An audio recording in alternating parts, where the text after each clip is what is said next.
All right, welcome everybody. Welcome today. We do have a beverage for each of you to taste. This is our raspberry and lychee fruit scented green tea with chia seeds. It has a garnish of mint and raspberry over the top of it. Yes. Non-alcoholic? Okay.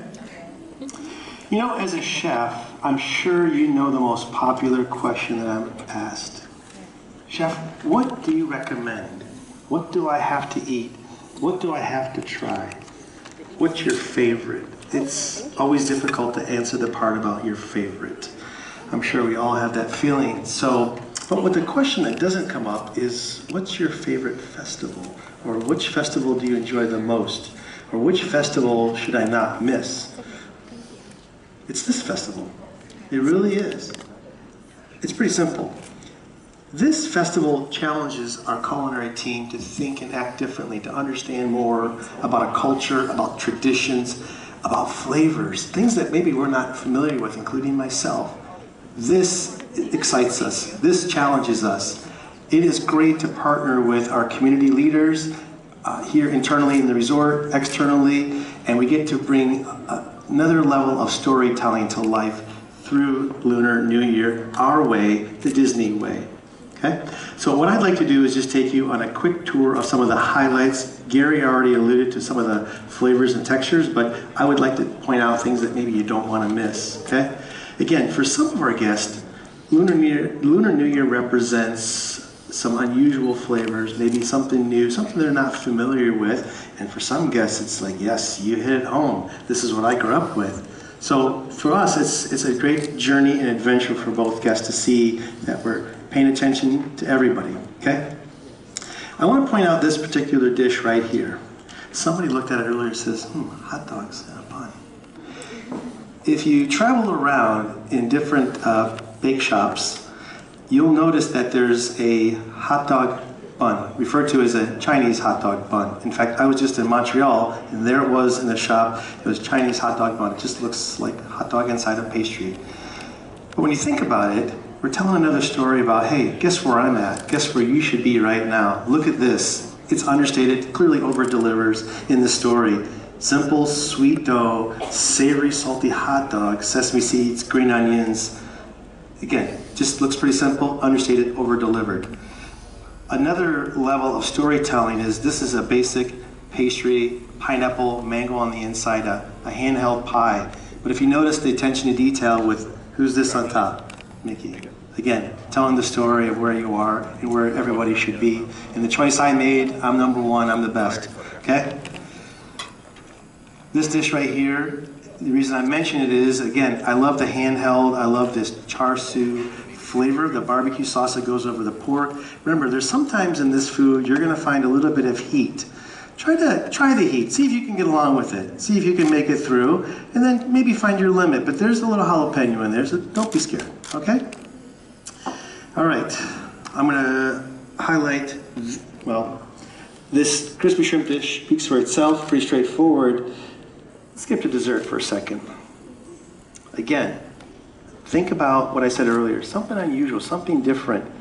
A green tea sweet shell, the tart shell, filled with this mandarin orange custard, topped with tangerines, raspberry, and then brushes of gold dust over the top.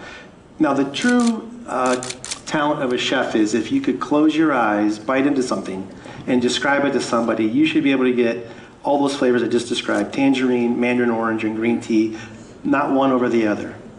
Some of you might say, I'm not into green tea. The sweet tangerine and the mandarin, you're in heaven, okay? One thing that we've noticed in all of our food offerings in the resort is there's a lifestyle change out there. And that lifestyle could be dietary, it could just be the way I choose to eat.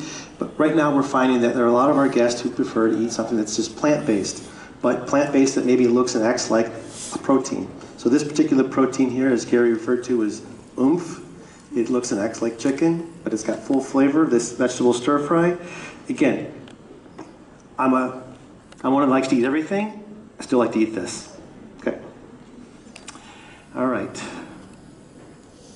You have in front of you well, if you get a chance to try the beverage, the chia and raspberry tea with the chia seeds floating through it. Okay, so Gary had mentioned this braised short rib shumai. You know, it's difficult to put a lot of flavor in one bite, right? When I'm telling you, it's difficult. When you're thinking about, I only get one shot at one bite to give this to you, and you're gonna go, I love it, I wanna buy another one.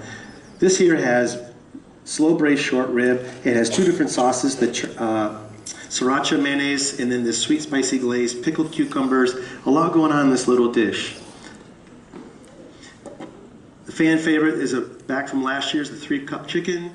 Of course, this is the braised chicken thigh. It has sesame, garlic, ginger over steamed rice, not spicy. And then I've said this I think in every presentation, I still like to say it, macaroons are kind of a big deal here. And I feel like if we took them off the menu, we'd be in trouble. This is a great macaroon. It introduces a sweet potato, right? Something savory, but we lightly sweeten it. And inside of this macaron, on the very interior, right here in the center, is creme fraiche. So you have to make sure that you work your way from this end to the ears. I know it's easy to want to nibble on the ears first, but work this way out. And then I'll just highlight this particular dish right here as, well, actually, both of these really should, because they both deserve some attention.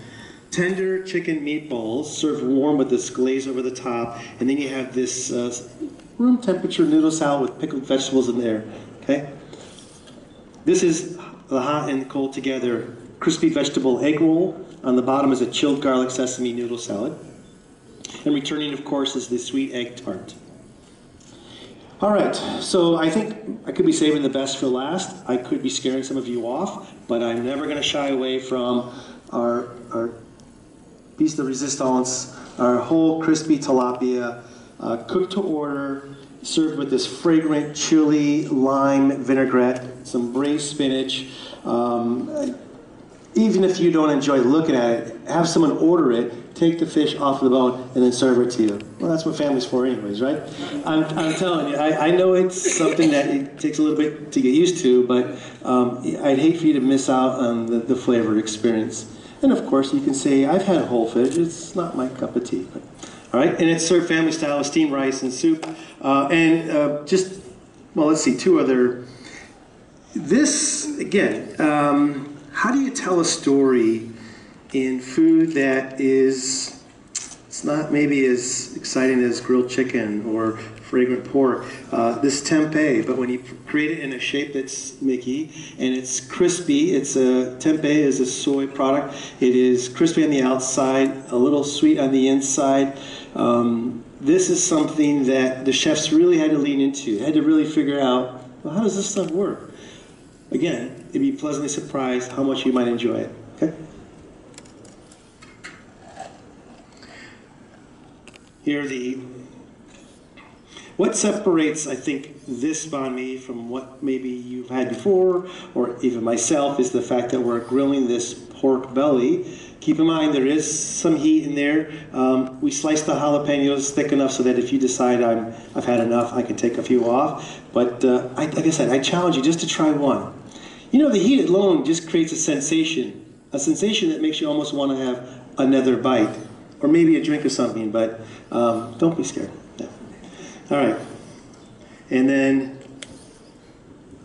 last we have, again, something small. You have to create a lot of flavor in just a couple of bites. So inside this is a mango mousse. Tucked into the very center is a passion fruit cream, a mango glaze over the top. What's great about this, again, if I hold it up to my face here, took a picture, I could tell you where I'm at. You have the red coin, the gold Mickey, raspberry and gold, and so it's great storytelling. And again, I think if you notice the food from previous year's Lunar, we've come a long ways. I appreciate the fact that you give us a chance to improve, but I think the flavor's always been, just the storytelling's gotten better.